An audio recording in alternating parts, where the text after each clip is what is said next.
تو ہماری کہانی دیکھنے کے لیے ہمارے چینل کو سبسکرائب کریں اور ہماری ویڈیو کو لائک کریں۔ تو چلو آئیں مل کر دیکھتے ہیں آج کی نئی کہانی۔ کرن ایک کم عمر کی بیوہ لڑکی تھی جس کے شوہر کا انتقال ایک کار ایکسیڈنٹ سے ہو گیا تھا۔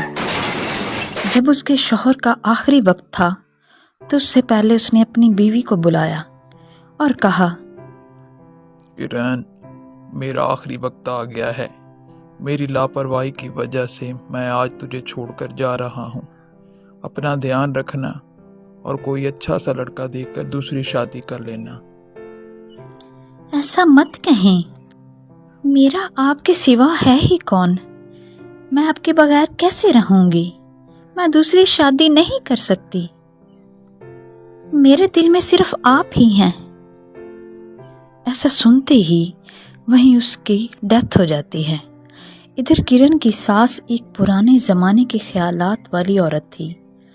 اس کا کہنا تھا کہ اس کی منحوسیت کی وجہ سے میرا بیٹا مرا ہے، اور کہتی تھی کہ بیوہ عورت بہت حقیر ہوتی ہے اور بہت منحوس ہوتی ہے، اس کی منحوسیت سے سب کو بچنا چاہیے، اور کہتی ہے، میں نے اپنے بیٹے سے کہا تھا کہ اس کے ساتھ شادی مت کر، یہ منحوس ہے۔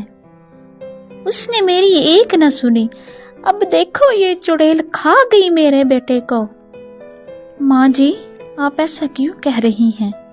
آپ کے بیٹے کے ساتھ ساتھ وہ میرا شوہر بھی تو تھا، میں ان سے کتنا پیار کرتی تھی۔ اب تیرا شوہر نہیں ہے اور نہ ہی میرا بیٹا، تو نکل جا میرے گھر سے اپنی منحوس شکل لے کر۔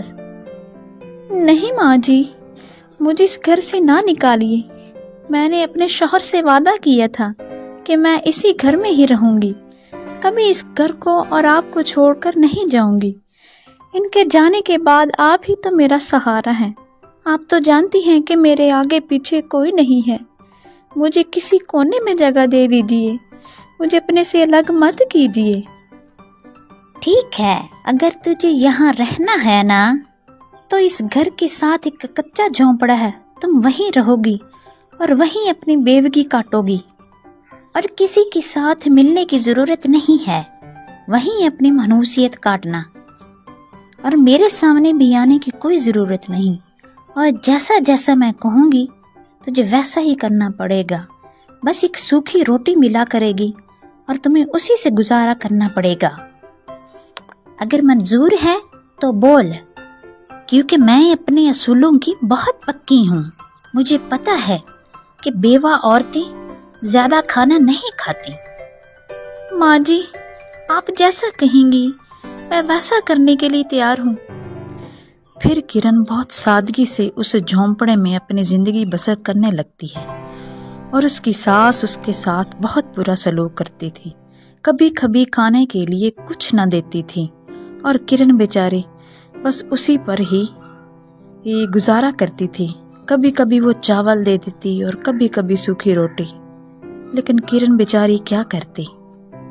لیکن اسے باغبانی کا بہت شوق تھا، تو اس لیے وہ اپنے کمرے کے ساتھ ہی کچی زمین پر سبزیاں اگایا کرتی تھی، اور ان کی خوب دیکھ بھال کرتی تھی، اور اپنی ساس کا بھی خیال رکھتی تھی۔